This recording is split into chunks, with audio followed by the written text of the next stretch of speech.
акчаны түшүнөбүз. Оң жагынанбы же терс жагынан бизге кандай таасир тийгизет экен? Следующий. Бул слайдты карап койсоңуздар, бул 20-кылым 70-жылдар экен.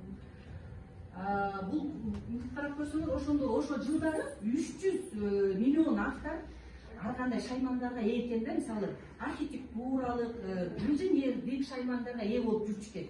Автор жана авторский права деп коебуз го, ошолорго. Азыркы учурда болсо 4 миллиард адам авторлук шаймандарга ээ экен. Азыр каалаганда эле ар кандай шаймандарды таап чыгып эле Facebook, Instagram, ар кандай социалдык тармактарга чыгарып коюп эле шаймандарга ээ болуп автор болуп алышат.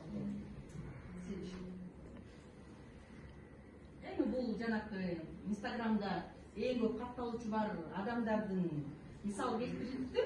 Жанакы рэпер Дрейк дегенди. Бул аябай анын артынан көп катталуучулар ээрчит экен. Бирок жөнөкөй эле Дмитрий Дроздов деген адам, сантехник, жанакы плитка коет го. Ошол адамга барып үйрөнүптүр. Кантип плитка коюшту.